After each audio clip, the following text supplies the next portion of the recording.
Sosok Suroto ngaku pertama kali tolong Vina Cirebon. Vina merintih kesakitan.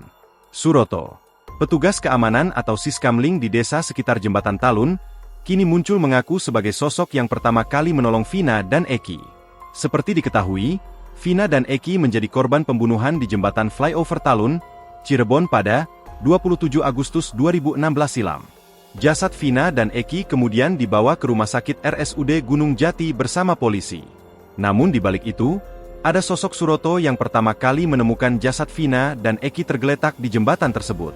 Suroto lantas menceritakan awal mula dirinya menemukan jasad duo sejoli tersebut pada malam hari.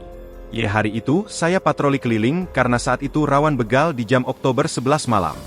Jam 10 saya lewat, mutar balik ke flyover sini, saya melihat korban-korban tergeletak. Suroto berani bersaksi jika dirinya masih ingat jelas kejadian di malam hari tersebut. Saat itu, Suroto sempat gemetaran tak menyangka melihat kondisi Vina yang memprihatinkan hingga membuatnya tergerak untuk menolong. Dia pun lalu menunjukkan posisi tubuh Eki dan Vina yang ketika itu tergeletak di tengah pembatas jalan flyover Talun. Jam 10 malam. Bisa dipertanggungjawabkan dunia dan akhirat, saya saksi, masih ingat betul, ungkap Suroto. Ini asli dan tidak ada saya rekayasa, posisi ada di sini bukan di sana, trotoar, tegasnya. Ketika itu, dirinya pertama kali menolong Eki. Ia pun mengungkapkan kondisi kekasih Vina itu yang sudah tidak bernyawa. Suroton menyebut Eki saat itu, mengenakan jaket bergambar logo klub motor XTC berwarna biru putih. Karena saya pikir Eki sudah meninggal, saya lalu fokus menolong si perempuan, Vina. Waktu itu juga nggak tahu namanya siapa, ujar Suroto. Menurutnya, posisi Vina ketika itu terlentang dan masih dalam kondisi sadar.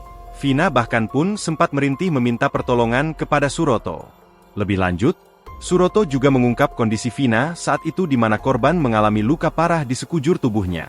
Selain itu, ia juga melihat tubuh bagian bawah Vina sudah tertutupi jaket XTC sama seperti yang dikenakan Eki. Tak lama setelah itu, Suroto pun melihat polisi datang di lokasi penemuan tubuh Vina Cirebon dan Eki tersebut. Suroto juga yang ikut mengantarkan Vina ke rumah sakit, dikatakannya masih bernyawa. Melihat kondisi Vina, Suroto sempat curiga jika kematian almarhum bukan karena kecelakaan.